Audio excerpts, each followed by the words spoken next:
ketika teknologinya pakai blockchain, sebetulnya semua jadi lebih transparan. Semua betul, orang bisa nge-crowdfundingin misalnya independent music yang musicians yang muncul entah dari mana misalnya. Tapi kalau dengan era streaming ekonomi atau dengan OTT, industrinya udah berubah gitu. Nah, siapkah dengan pelaku industri ini untuk menemukan bisnis model baru?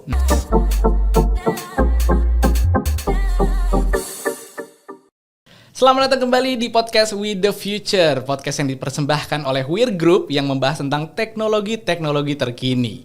Pada kesempatan kali ini, bergabung bersama saya Alif Hadi Suryo sebagai host, kita akan membicarakan suatu teknologi yang sudah sering kita dengar nih nama-namanya, tapi mungkin masih banyak yang belum mengerti. Kita akan membahas suatu teknologi yang sering dipakai juga dalam berbagai transaksi yang berhubungan dengan Web3, yaitu teknologi blockchain.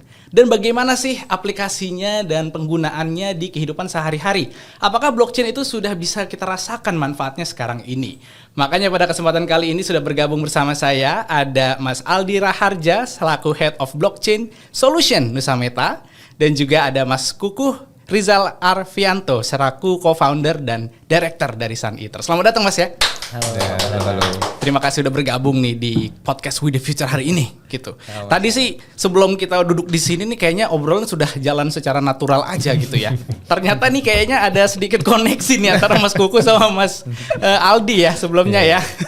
Kebetulan satu circle. Satu circle ya, circle-nya ya. Ini circle kampus apa circle Dota nih? Kita ada Dota-Dotanya nih kayaknya. Ya, itu bareng itu, bareng. Barengan ya, main Dota di kampus. Main Dota di kampus. Oh, baik.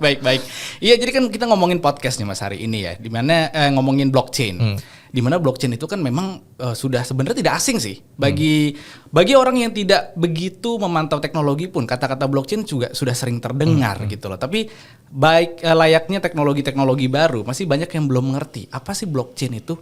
Mungkin Mas Aldi bisa jelasin secara singkat nih Mas, blockchain tuh sebenarnya apa sih gitu loh? Ya, secara singkat blockchain tuh kayak buku pencatatan sebenarnya, pencatatan tapi dimilikinya oleh banyak orang gitu. Oh, oke. Jadi as simple as kalau sekarang kan gini, kalau kita mencatat sesuatu yang digital, kita masukin ke salah satu platform gitu, buku yang nyatet bahwa itu punya kita itu cuma buku platform itu aja. Oke. Nah, kalau dengan adanya blockchain ini sebetulnya ketika infrastruktur yang dipakai adalah blockchain, yang mencatat kepemilikan itu nggak cuma satu pihak saja. Tapi kita juga bisa mencatat itu, orang lain juga bisa mencatat itu, dan publik juga bisa mencatat itu, sehingga tidak akan ada lagi yang namanya misalnya penghapusan sepihak gitu lah. Misalnya ada satu akun di suatu platform tertentu nih ya, kalau yang nggak pakai blockchain, lalu platform tersebut memutuskan untuk menghapus semua kepemilikan kita atas digital aset yang ada di sana misalnya. Nah, itu tidak akan terjadi lagi kalau kita udah pakai blockchain, karena yang mencatat nggak cuma satu pihak mencatat, yang lain masih mencatat loh gitu. Dan itu semuanya otomatis? Semuanya otomatis. Ketika satu mencatat, semua mencatat begitu. Oke. Jadi kalau misalnya diibaratkan mungkin kayak kita cetak rekening koran nih, misalnya ngeliat kan ada transaksi semuanya tuh, tapi itu untuk semuanya gitu.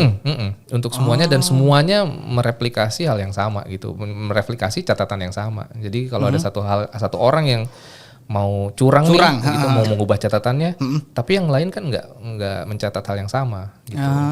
Jadi itu bisa lebih dipercaya gitu ya. Betul. Karena kalau misalnya mau curang berarti dia harus merubah semua, sekian banyak gitu. 50% plus satunya harus diubah, gitu, mayoritasnya gitu. Waduh. Satu putaran berarti itu ya. Iya, kita tematik gitu, masih dalam tema seperti itu ya kan ya. Nah, tapi kalau untuk aplikasinya sendiri Mas Aldi, itu tuh sekarang blockchain itu tuh sudah bisa dirasakan belum sih sama masyarakat? Ya, sebetulnya mungkin kalau dari saya pribadi, aplikasinya memang sekarang masih terbatas di teman-teman yang memang bergerak di teknologi atau dunia kripto atau tradingnya. Ketika kita bicara pengaplikasian lebih lanjut, misalnya di aplikasi yang digunakan sehari-hari gitu ya, itu mungkin masih terbatas. Salah satu permasalahannya mungkin user experience-nya juga masih agak rumit, agak berbeda dengan yang kita sudah kenal sebelumnya gitu ya. Itu salah satunya. Dan mungkin yang lainnya adalah tiap use case kita selalu memposisikan bahwa teknologi itu adalah tools sebetulnya. Ketika kita pengen bikin satu teknologi atau satu solusi dan itu jadi silver bullet untuk semua, itu nggak mungkin. Jadi memang harusnya kita bikin dulu yang fokus untuk satu use case, untuk use case yang lain kita buat yang berbeda gitu, dan mungkin customize. Meskipun underlying teknologinya sama-sama blockchain gitu. Oke. Jadi penerapannya sebenarnya sih masih bisa di-exercise lagi gitu ya dalam berbagai macam sektor gitu. Tapi memang perlu ada adaptasi yang dilakukan gitu, karena kan sistem untuk merubah suatu sistem yang sudah ada, yang sudah berjalan kan sulit sebenarnya kayak gitu kan ya. Tuh. Kira-kira dari Sun Eater sendiri ini kan juga banyak nih ya Mas ya, yang udah dilakukan, apalagi menggabungkan antara musik dan teknologi gitu. So far ini apa aja sih Mas yang Sun Eater udah jalankan gitu? Ya sebenarnya basically ketika saya bikin Sun Eater 2019 itu emang tujuan saya emang mencari solusi untuk industri musik Indonesia gitu. Jadi kita kan nulis dan apa aja sih problem-problemnya gitu. Dan di era konten industri ini salah satunya adalah how to build fanbase dan IP. Itu sebenarnya similar dengan apa yang diimplementasikan di dunia Web3 ya sebenarnya. Karena how to build direct communication with our fans. Nah, di situ kita akhirnya Sun Eater gimana caranya ngerilis atau ngebantu teman-teman musisi kayak India, Fizz, Lomba Sihir atau banyak nama untuk ngegedein hal-hal tersebut, punya direct communication langsung dengan fansnya dan nge-build IP-nya, which is musisi itu nggak cuma musiknya aja yang dirilis tapi personanya, karena sekarang kayak misalnya Mas Ali ini ada artis baru, pasti biasanya respon orang langsung lihat Instagramnya, bukan Spotify-nya. Padahal di Instagram belum tentu ada musiknya. Iya. Jadi emang musik dan personanya itu sesuatu yang tidak bisa dipisahkan gitu. Jadi untuk ngebentuk itu nggak hanya rilis musik, kita juga bantu how to manage fanbase-nya, membuat tournya, membuat itunya, karena the whole experience di hari ini tuh beda sama mungkin era 90-an. Kalau dulu semua dokumentasi hanya dari depan panggung dari sisi penonton misalnya. Tapi dari era smartphone dokumentasi itu atau aset visual tuh bisa 360 gitu. Ada yang dari backstage, ada yang dari locker room atau dari mana-mana gitu. Jadi emang Sun Eater mungkin sedikit berbeda dibandingkan perusahaan musik lainnya di Indonesia, tapi kita membantu musisi untuk nge-scale up dari musisi kamar, mungkin dari musisi yang punya fanbase yang cukup. Oke. Berarti kalau misalnya memang membesarkan gitu kan ya, berarti kan emang ada juga kita harus adaptasi terhadap kemajuan teknologi misalnya seperti itu ya, Mas Kukuh gitu kan, pastinya gitu kan ya. Nah kira-kira teknologi blockchain ini gitu, itu kira-kira bisa diterapkan nggak sih dalam industri musik gitu? Mungkin Mas Aldi juga bisa bantu jawab di sini. Kira-kira apa nih yang bisa diberikan dari blockchain ini? Karena kan memang kalau tadi dari ijazah aja bisa gitu kan ya, mungkin kita ngebayangin kalau verifikasi akan lebih mudah. Misalnya pembelian album, let's say seperti itu gitu kan ya. Untuk IP album yang seperti ini dengan nomor seri seperti ini tuh cuman milik siapa gitu misalnya. Kira-kira apakah mungkin penerapan itu? Luas banget opportunity-nya, apalagi teknologi di musik ya. Teknologi ada untuk ngedisrupt industrinya sebenarnya. Di era streaming dulu orang against piracy, terus tiba-tiba dengan streaming itu salah satu problem yang bisa di-solve. Tapi berikutnya ada muncul masalah baru mengenai bisnis modelnya ke-disrupt nggak sih? Karena kan kalau dulu jelas penghitungan matematikanya, karena kan dari dulu modal 10.000 jadi 10.000 CD, penghitungan modalnya bisa langsung ketahuan. Tapi kalau dengan era streaming ekonomi atau dengan OTT, industrinya udah berubah gitu. Nah, siapkah dengan pelaku industri ini untuk menemukan bisnis model baru? Nah, nggak hanya bisnis model, yang berikutnya adalah ownership. Karena tadinya dengan adanya pemilik modal atau master, pemilik itu punya hak sepenuhnya atas master tersebut atau lagu tersebut. Lagu itu sering kita sebut sebagai master. Nah, di era hari ini di mana semua orang bisa bikin musik, berarti kan semua orang punya master. Tapi belum tentu bisa jualan juga gitu. Nah, tapi dalam skala tertentu pasti ada kebutuhan untuk suntikan modal. Nah, hal-hal tersebut yang sebenarnya ada potensi untuk teknologi dan terutama blockchain spesifik untuk masuk sebenarnya.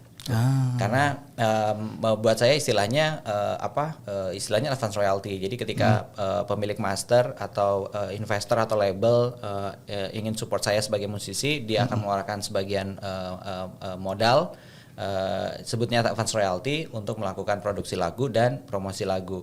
Nah, dengan adanya the future is independent artist, karena saya percaya itu the future is independent artist. Jadi harusnya independent artist itu punya akses juga untuk bisa mendapatkan modal itu untuk si master tersebut. Nah, itu salah satu loophole atau salah satu opportunity yang bisa dijawab sebenarnya oleh blockchain. Kalau dari Mas Aldi sendiri gitu, apalagi tadi menanggulangi nih adanya, apalagi kalau misalnya the future is independent music gitu kan ya, berarti kan orang in charge dari karya mereka sendiri gitu loh. Mereka memiliki sepenuhnya, kayak ijazah lah Mas ya gitu ya. Itu kira-kira dari blockchain tuh solusinya seperti apa gitu Mas? Ya, sebetulnya kalau tadi tadi kan ngomongin ownership itu terkait dengan bagaimana independent music atau musicians ini bisa punya karya sendiri dan juga mengatur bagaimana karyanya nantinya akan diperjualbelikan tanda kutip itu ya. Betul. Tapi yang menarik tadi dari Mas Kukuh terkait dengan financingnya nih. Ini model financing yang mungkin model bisnis yang bisa terdisrupsi dengan adanya teknologi blockchain. Kan blockchain ini sekarang juga sudah gini, proyek-proyek blockchain misalnya proyek kripto atau proyek NFT itu basically is a crowdfunding sebenarnya ya. It's a crowdfunding for a project untuk bikin produk atau untuk for a cause gitu ya. Nah, kalau untuk ini pun sebetulnya it's a cause kan. Ketika kita mau support musicians, ketika teknologinya pakai blockchain, sebetulnya semua jadi lebih transparan. Semua orang bisa nge-crowdfundingin misalnya independent music yang musicians yang muncul entah dari mana misalnya. Dan itu bisa langsung ke track dan langsung bisa diatur juga transaksinya gitu ya. Tanpa harus bikin platform sendiri atau tanpa harus banyak effort untuk bikin toolsnya. Nah, blockchain bisa mensupport dari sisi itu. Di samping ya kita juga bisa mensupport untuk masalah tiketing NFT-nya, tiketing event, ownership dari lagunya. Tapi financing model ini yang menarik sekali sebetulnya. Jadi memang nggak cuma support sebagai kepemilikannya aja ternyata ya. Bisa juga tadi untuk menyelesaikan masalah yang ternyata ada itu selama ini di industri musik gitu. Karena sebenarnya di industri musik sendiri butuh banyak inovasi kan. Kapan terakhir kali kita ingat di industri musik Indonesia ada sebuah inovasi yang menjawab sebuah solusi gitu. Karena saya ketika baru masuk 2019 as a natural person gitu, kayak nggak ada pengalaman di industri musik sebelumnya. Jadi ketika masuk kalau nyebutin kayak entrepreneur, 5 entrepreneur baru di industri musik kayak 10 tahun terakhir tuh hampir susah banget. Karena hingga akhirnya apakah industri musik Indonesia nggak seksi buat pihak investor ya gitu. Jangan dari kayak kalau saya mau modalin album musisi, possible nggak sih? Bahkan orang nggak tahu gitu. Iya kan. Seminim itu informasi nggak kebayang juga kan. Nggak kebayang gitu. juga ya betul. Makanya terus kayak penghitungannya balikin modalnya gimana kalau nggak ada. Itu kan hal yang seharusnya basic bisnis itu kayak gue mau dong modalin bisnis lo gitu kan.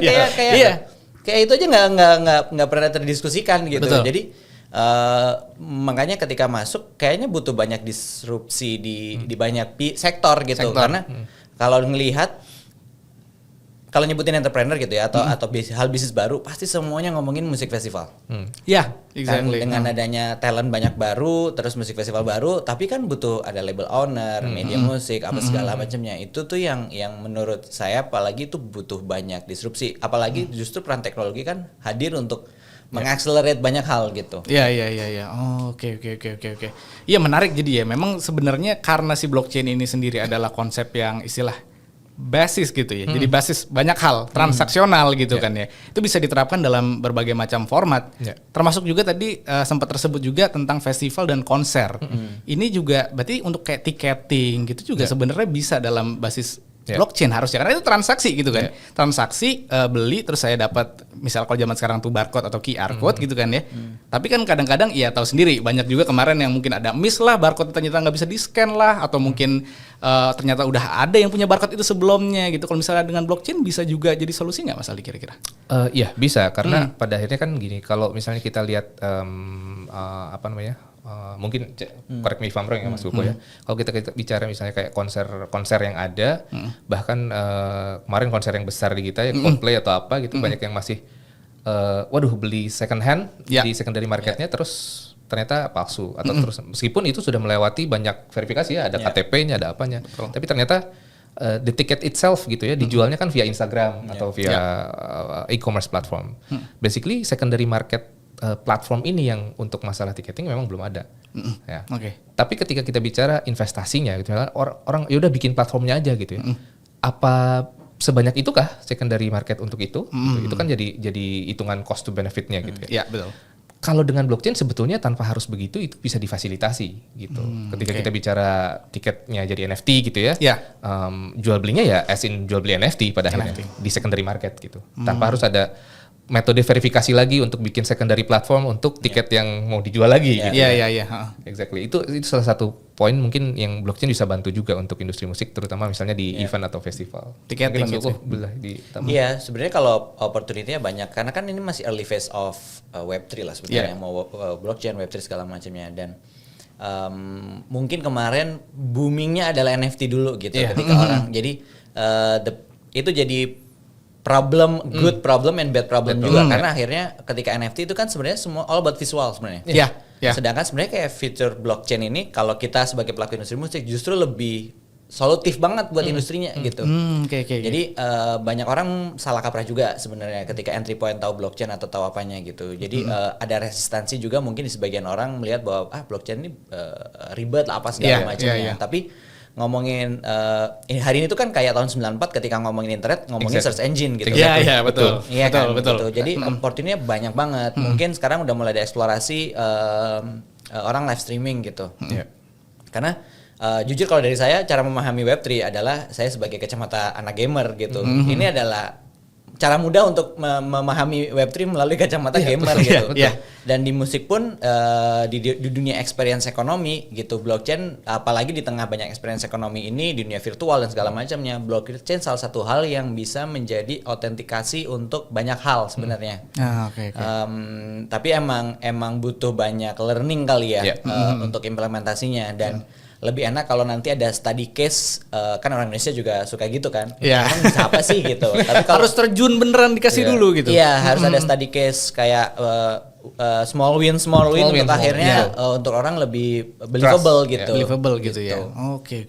Iya sebenarnya kalau dipikir-pikir memang yang kemarin sudah berjalan dalam bentuk NFT itu sebenarnya kan karya tapi bentuk visual gitu kan ya. Betul ya. Jadi kalau misalnya era itu pasti orang bertanya di musik bisa apa ya gitu. Aduh susah juga kalau visual karena kan kalau misalnya NFT kan potongan-potongan nih misalnya kayak potongan pendek. Kan musik kan nggak bisa ngomongin 2 second, 3 second. Nggak bisa, gitu. Betul. Ya kan nggak nge-build emosi apa segala macamnya. Tapi kalau dari kacamata lain waktu itu kacamata ownership gitu.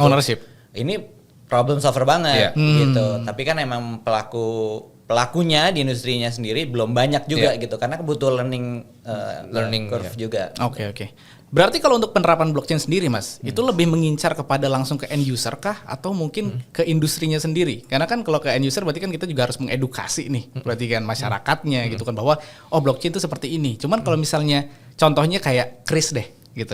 Kris itu kan Curious ya. Ya, Curious itu ya. Itu kan tiba-tiba ada nih dan tiba-tiba populer lah istilahnya pada saat itu dan orang akhirnya terbiasa dan terpaksa.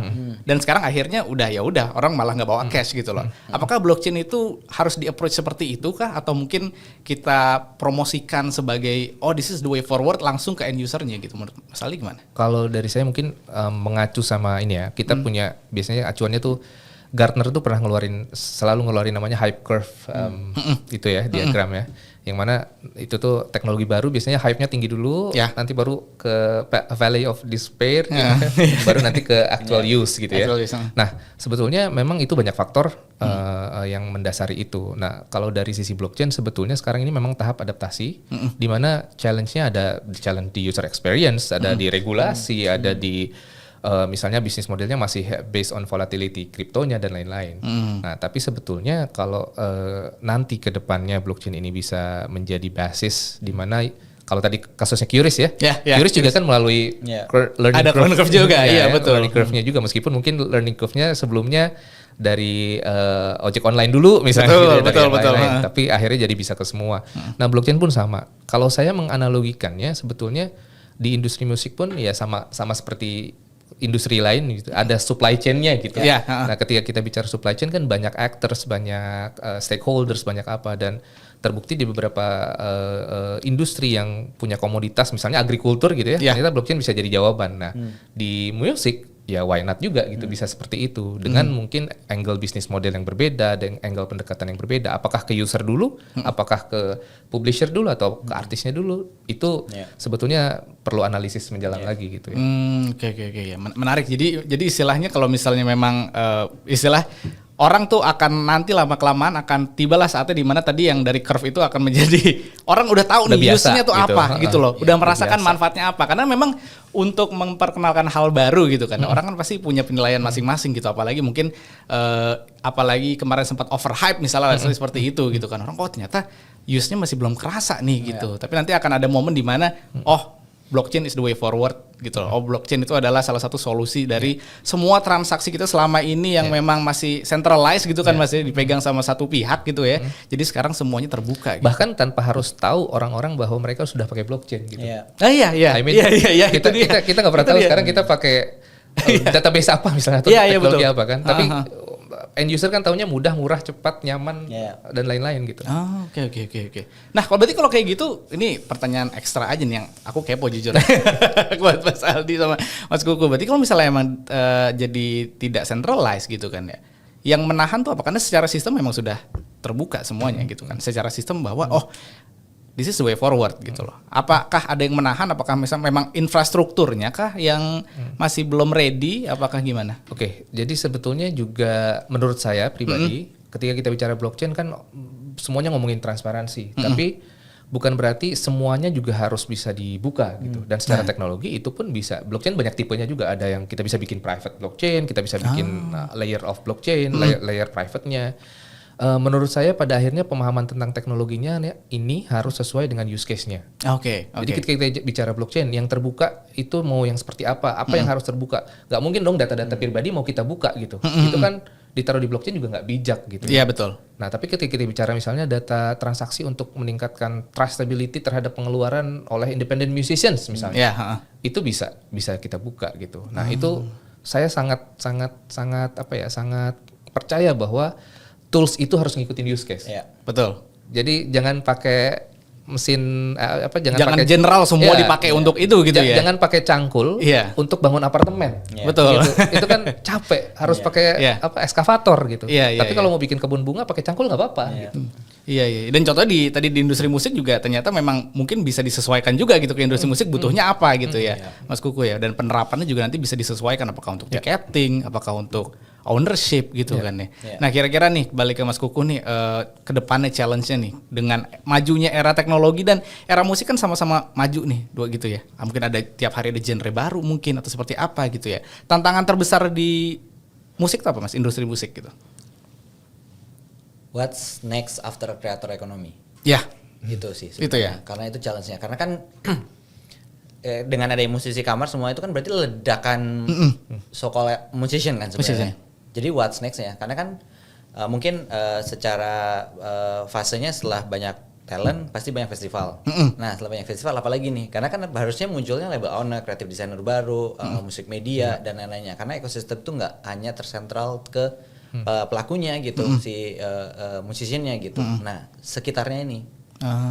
Itu challenge-nya karena ya kayak tadi orang entrepreneur mau masuk ya short win-nya apa ya bikin musik festival kan ada sebentar lagi bubble juga gitu. Iya kan munculnya ada potensi scam, festival yang cancel, segala macamnya itu kan salah satu impact negatif dari ini gitu. Betul.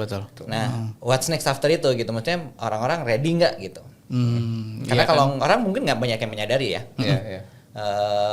Potensi threat-nya itu gede banget, juga ya. Gede banget gitu. Iya. Karena banyak juga mungkin mirip-mirip juga sama industri kayak selebgram atau gimana gitu. Di mana zaman sekarang jadi artis tuh ya beda sama zaman dulu gitu ya. Kalau zaman dulu mungkin lewat TV, lewat film atau lewat radio, let's say seperti itu gitu kan. Sekarang everyone can be an artist atau sebenarnya kalau didetailin banyak banget. Misalnya kayak artis mungkin paling susah sekarang mungkin scale up dari small to medium. Rather than medium to big ya. Itu cepat ya. Iya, mungkin bisa jadi secara musisi kan satuan kita bisa monthly listener lah di digital streaming platform gitu ya. Dari small ke medium itu mungkin susah gitu. Terus balik lagi pertanyaannya kalau di industri film kan lebih jelas sekarang lagi banyak nge-trend tuh. Gue mau invest di film A, film B segala macam. Jadi ya kalau nggak itu kan membuat industrinya tumbuh. Dinamis gitu. Kalau di musik belum tentu bisa gitu. Jadi kayak banyak banget problemnya sebenarnya. Tapi ya itu what's next after this creator economy kan nggak cuma di industri musik ya di banyak sektor. Tapi mungkin PR lebih banyak lagi di industri musik gitu. Karena butuh orang-orang yang mindsetnya ya entrepreneur juga bisnis lah. Kadang kan di musik contoh deh ngomongin pakai kaos band, tahu 3 lagunya nggak gitu. Nah itu kan membatasi orang untuk beli kaosnya sebenarnya. Iya betul. Karena entry point orang untuk menyukai bisa jadi dari desainnya dulu. Betul. Iya kan. Hal-hal yang kayak gitu malah membuat tabu gitu. Kadang ngomongin bisnis matematika di industri musik, oh lu hitung-hitungan banget gitu. Itu sering banget tuh kejadian. Iya kan, padahal di industrinya sendiri butuh diskusi mengenai bisnisnya. Betul, iya, betul. Untuk Iya, akhirnya betul. diskusinya meluas gitu. Betul. Ngomongin investment di album aja mungkin 1 banding 1.000.000 mungkin orang yang Tapi jarang banget ya kalau dipikir-pikir ya. Maksudnya kayak di sisi itu gitu loh. Karena kita selalu mikirnya oh itu karya. Orang yang identik dengan dari passion. Identik orang rela melakukan itu tanpa apapun. Padahal kan secara industri sendiri mereka butuh support juga gitu kan ya. Makanya jadi karena kan maksudnya berubah gitu. Berubah, iya. Iya kan? Iya. Mungkin dulu gini deh, mungkin dulu musisi era 90-an dia hanya cukup tahu musik. Itu cukup. Ya. Membuat musik. Kalau hari ini at least orang itu harus bisa basic songwriting, bisa basic teknologi, bisa basic copywriting buat sosial media, bisa basic content creator untuk TikTok. Iya. Kan dia nggak hanya musik doang. Karena personanya juga masuk ya. Iya. Personanya masuk. Jadi mau nggak mau kan harus ngomongin bisnis. Iya. Belum finance-nya ntar. Iya. Nah, blockchain masuk tuh. Iya. Kalau mau taat pajak belum lagi ngomongin setiap panggung ada faktur pajaknya, admin, royalty, finance segala macam, royalty gitu. Makanya wajar buat saya dari kacamata luar gitu, wajar bahwa musisi merasa banyak dibohongi oleh pihak ketiga misalnya. Karena sebenarnya kadang musisinya sendiri merasa tidak perlu tahu bisnisnya. Iya kan? Iya, dia tidak tahu jadi ya. Jadi kan ada loophole. Iya, loophole, iya, Kalau betul. nggak punya partner yang trusted, jadinya kayak ini mah bisa gua Dipotong. kadalin Betul, nih gitu. betul. Iya. Moga-moga kedepannya dua industri ini gitu ya dengan teknologi dan musik ini bisa combine menjadi satu Ini untuk menyelesaikan. perlu ngobrol banyak sama Sebenarnya banyaknya ada direktur castnya nanti lebih panjang lagi durasinya 4 jam. Seperti itu gitu ya. Nah tapi karena sekarang memang kita mungkin harus udahin dulu episode ini. Ya. Next time mungkin kita bakal ngobrol-ngobrol lagi gitu ya. Ada pesan-pesan nih mungkin dari Mas Aldi, Mas Kuku nih untuk si teknologi blockchain ini dan juga di industri musik itu seperti apa gitu loh. Kalau saya sih sebenarnya jangan takut akan perubahan sih, karena sebenarnya inovator itu selalu kesepian. Oh, betul. Ya. Jadi either ada orang yang melakukan tapi gagal atau ada yang belum pernah melakukan gitu. Karena tadi case-nya ya kalau saya ngalamin di Saniter gitu, yang saya lakukan inovasi di bisnis model atau bentuk company-nya gitu. Itu aja udah bilang, Saniter ngonten banget, Saniter hitung-hitungan banget, ini banget. Padahal ya kan kalau namanya industri musik, industri itu profitable kan. Iya, pasti dong. Karena kalau kita nggak cukup modal juga untuk bikin album berikutnya, kita cuma punya satu album doang. Betul. Iya kan. Iya. Gitu. Jadi emang jangan takut akan perubahan-perubahan itu bisa jadi dari teknologinya, dari knowledge-nya, karena kita nggak segan untuk bertanya, karena ada gap knowledge ya dari yang mungkin dulu era major label versus independent. Gue selalu menganalogikan kayak reformasi. Di mana dulu kan musuhnya adalah pemerintah dan rakyat misalnya. Tapi kan setelah itu berangsur orang menyesuaikan apa sih keseimbangan demokrasinya gitu. Nah di era 2000-an mungkin major label versus independent artist. Makanya dulu familiar umum lah sering kita dengar, wah indie artis, indie musician segala macamnya. Tapi kan hari ini independen udah nggak relevan lagi. Even sebesar Slang, Ceylon Seven, independen. Iya betul. Iya kan. Dan di global pun independen nggak pernah digunakan karena mereka menyebutnya alternatif musician gitu. Independen itu cuma di Indonesia dan digoreng media gitu. Jadi jangan takut akan perubahan, jangan takut akan belajar bahwa industri ini tuh butuh banyak diskusi, butuh banyak knowledge baru. Dan Saniter pun belajarnya dari industri game misalnya. Karena merchandise buat kita kayak beli skin di Fortnite gitu. Karena kita udah melakukan kayak yang warna hitam beli di online, putih beli di offline. Jadi orang kadang ada mau tukeran, mau barter atau apa itu bisa gitu. Jadi hal-hal semacam itu, dan kayak download game itu kan gratis. Berikutnya ada in-app purchase bayar. Betul. Sama kayak musik. Musik kan dengerin pertama kali gratis. How to build funnelnya untuk akhirnya bisa dari listener, light listener sampai the hard fans. Gitu. Hard fans ya. Itu kan orang yang mungkin ngapain belajar dari industri lain gitu. Jadi menurut gue saya jangan takut akan perubahan aja sih. Jangan takut perubahan, itu kata-kata yang bagus sih sebenarnya. Karena menjelang politik. Nah itu tadi saya mengarah ke situ, cuman takut terlalu kenceng nih gitu kan. Pelan-pelan Pak Supi. Iya makanya takut terlalu kenceng indikasinya nih. Abangku. Menyalah abangku. Aduh, kalau Mas Aldi sendiri gimana Mas? Ya, kalau dari saya sih kita memang selalu punya prinsip terutama di WIR juga ya, ketika kita bicara teknologi itu bahwa itu adalah tools pada akhirnya. Kita nggak bilang bahwa itu akan jadi holy grail yang segala macam, karena pada akhirnya the problem is in the human realm ya. Di dunia manusia. Nah, di mana blockchain ini memang harus jadi tools. Nah, toolsnya untuk apa itu yang tetap harus kita gali sebetulnya. Jadi tidak semata-mata misalnya blockchain jadi jawaban untuk semua permasalahan transparansi, enggak juga. Enggak juga. Gitu. Kita harus tetap lihat di use case-nya kayak gimana, blockchain bisa bantu di area mana gitu. Nah, itu sebetulnya yang kadang-kadang kita terlalu kebablasan ketika bicara bahwa blockchain bisa menyelamatkan semua dengan transparansi. Misalnya seperti itu. Mungkin enggak juga gitu, Nah, tetap harus kita sesuaikan. Nah, prinsipnya adalah ya teknologi mah harus ngikutin manusianya. Kebutuhan ya. Balik lagi ke kebutuhannya apa gitu. Teknologi itu ada untuk memenuhi kebutuhan tersebut gitu ya. Dan itu yang menjadi disrupsi. Kalau manusianya nggak butuh nggak akan jadi disrupsi sebetulnya. Iya betul sih. Dan pasti dibutuhkan sih sebenarnya. Tinggal tunggu waktunya aja sih sebenarnya. Sebenarnya ada contoh yang sering kita bahas di internal penggunaan karena kita suka banget ke teknologi disruption kan. Salah satu contoh paling konkretnya adalah video Steamboat Willie-nya Mickey Mouse. Yang kemarin baru rilis ya, maksudnya baru di. Karena kan di era itu semua itu jadi disrupsi ketika layar bersuara dan bergambar bergerak pertama gitu. Itu kan apalagi di tengah storytelling era teknologi sangat dibutuhkan untuk mengaccelerate industrinya sebenarnya. Iya sih, iya bisa dilihat dari situ juga ya. Menarik banget sih ini, maksudnya kita pengen lihat lagi kira-kira aplikasinya nanti seperti apa, realnya seperti apa gitu. Tapi juga yang jelas pasti ini bukan jadi episode yang cuman satu nih antara Mas Ali sama Mas Kuku nih, kayak kita mesti lanjut lagi nih. Boleh.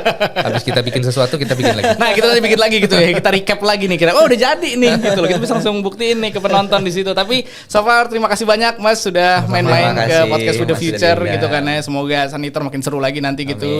Dan blockchain Mas Aldi dan Nusa Meta nih menjadi tadi tools yang untuk memenuhi kebutuhan manusia seperti itu. Terima kasih sudah menyaksikan. Sampai jumpa di episode berikutnya.